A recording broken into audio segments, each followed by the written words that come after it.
Hello friends, welcome to my channel multi champ. మన multi ఛాంప్లో ఇవాల్టి special చాలా అంటే చాలా ఈజీగా అలాగే చాలా రుచికరంగా ఉండే హెల్దీ స్వీట్ గుడాన్నం. అయితే ఈ గుడాన్నాన్ని చాలా తక్కువ టైంలో ఈజీగా హెల్దీగా రుచికరంగా ఎలా తయారు చేసుకోవాలో చూసేద్దాం. మరి ఇంకెందుకు ఆలస్యం, లెట్స్ స్టార్ట్.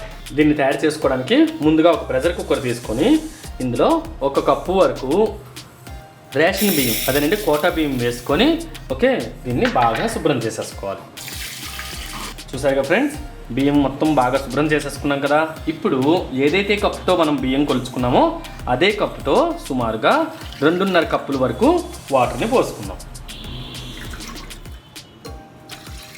ఇలా వాటర్ని పోసుకున్నాక మనం ప్రెషర్ కుక్కర్ మూత పెట్టుకొని ఒక 3 or 4 విజిల్స్ వరకు రానిద్దాం. ఫ్రెండ్స్, ప్రెషర్ కుక్కర్ అయితే 3 విజిల్స్ వచ్చిన తర్వాత కంప్లీట్గా చల్లారిపోయింది కూడా. ఇప్పుడు మనం మూత తీసుకుందాం. చూసారా, రైస్ అనేది బాగా కుక్ అయిపోయింది. చూడండి, మెత్తగా చక్కగా కుక్ అయింది కదా. ఈ వేడిగా ఉంటున్నప్పుడే జస్ట్ గరిటతో ఇలా అదిమేసుకోండి. కొంచెం ఈ విధంగా అదిముకొని తయారు చేసేసుకోవాలి. కొంచెం మెత్తగా ఉండాలన్నమాట.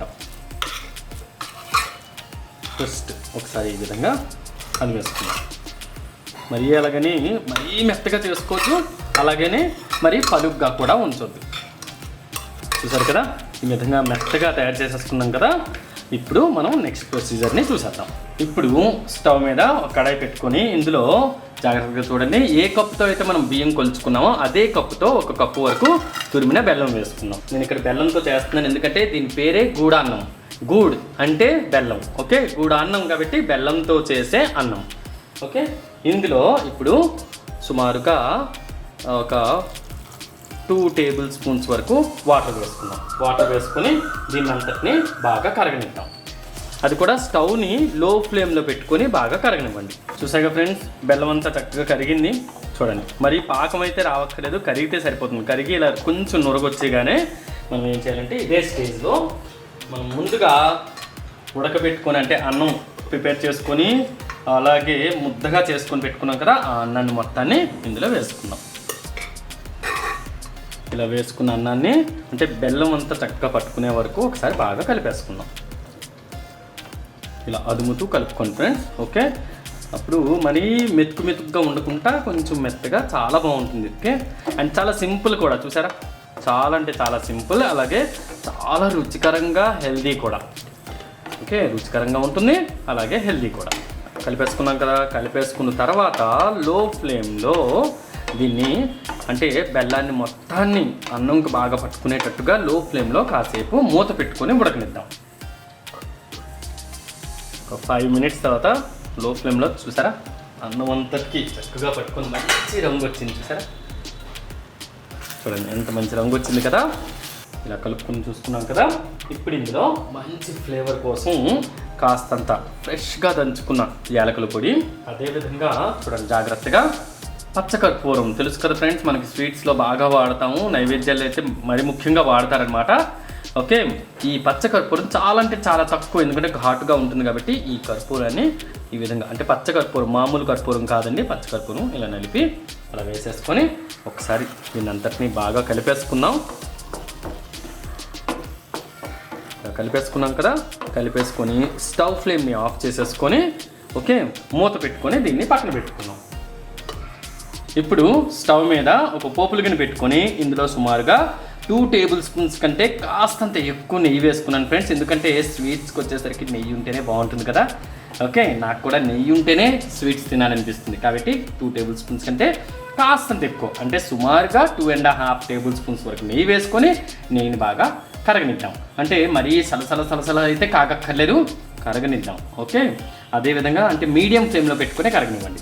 నెయ్యి కాస్త కరిగిన తర్వాత, అంటే కరిగి కొంచెం కాగిన తర్వాత ఇందులో సన్నగా తరిగిన ఎండు కొబ్బరి ముక్కలు చూసారా, వీటిని వేసుకుందాం. వేసుకొని వీటిని కాసేపు ఫ్రై అవ్వనిద్దాం.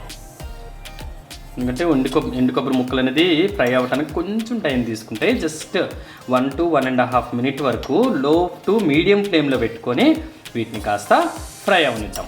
చూడండి ఇవి కాస్త వేగి రంగు మారేవి కదా, మరి ఎక్కువైతే రంగు మారక్కలేదు ఫ్రెండ్స్, ఎందుకంటే చేదుగా ఉంటాయి కొంచెం ఎక్కువ వేగిపోతాయి. కాబట్టి ఈ స్టేజ్లో మనం కొన్ని జీడిపప్పులు, అదేవిధంగా సన్నగా తరిగిన బాదం పప్పులు, అదేనండి ఆల్మండ్స్ వేసుకొని వీటిని కూడా కాసేపు ఫ్రై చేసుకున్నాం. గుర్తుపెట్టుకోండి, లో టు మీడియం ఫ్లేమ్లోనే నేను మరీ చెప్తున్నాను. ఓకే, లో టు మీడియం ఫ్లేమ్లోనే ఉంచుకొని వీటిని ఫ్రై చేసుకోవాలి.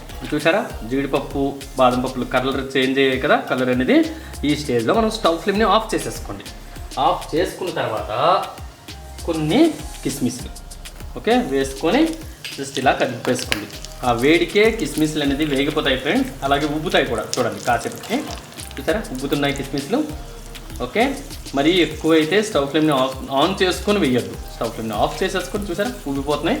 ఓకే, అంటే మన పప్పులన్నీ అంటే డ్రై ఫ్రూట్స్ అన్నీ వేగిపోయాయి కదా, వీటంతటిని ఇప్పుడు మనం ముందుగా రెడీ చేసుకున్న గూడాన్నంలోకి కలిపేసుకుందాం. ఇలా వేసేసుకున్నాం కదా, ఇప్పుడు అంతటిని చక్కగా కలిపేసుకుందాం. చూసారే నెయ్యిలో ఈ గూడాన్నం అంటే సూపర్ అంటే సూపర్గా ఉంటుంది. ఒకసారి ట్రై చేసి మీరు తిన్నారనుకోండి మళ్ళీ కావాలంటారు. పిల్లలు పెద్దలు అందరూ మళ్ళీ కావాలంటారండి. ఓకే, కాబట్టి నేను చెప్పిన ప్రొసీజర్లో మీరు ఈ గూడాన్నం చేసుకోండి, సూపర్గా ఉంటుంది. అంతేనండి, మన గూడాన్నం అనేది రెడీ అయిపోయింది కదా. ఇప్పుడు దీన్ని ఒక సర్వింగ్ బౌల్లోకి తీసుకొని దేవునికి నైవేద్యంగా పెట్టుకొని ఆ ప్రసాదాన్ని ఇంటిల్లిపాది హ్యాపీగా ఎంజాయ్ చేద్దాం. వావ్, చూసాగా ఫ్రెండ్స్, ఎంతో రుచికరమైన హెల్దీ గూడాన్నం, చాలా అంటే చాలా తక్కువ ఇంగ్రీడియంట్స్తో అలాగే తక్కువ సమయంలో తయారు చేసేసుకున్నాం కదా. మీరు కూడా తప్పకుండా ఈ చిట్కాల్ని ఫాలో అవుతూ ఈ ఫెస్టివల్ సీజన్లో కంగారు పడకుండా ఓకే తక్కువ టైంలో తక్కువ ఇంగ్రీడియంట్స్తో టేస్టీగా ఉండే ఈ గూడాన్నం రెడీ చేసుకొని మీ ఇష్టదైవానికి నైవేద్యంగా సమర్పించుకొని ఈ ప్రసాదాన్ని హ్యాపీగా ఫ్యామిలీ అంతా ఎంజాయ్ చేయండి.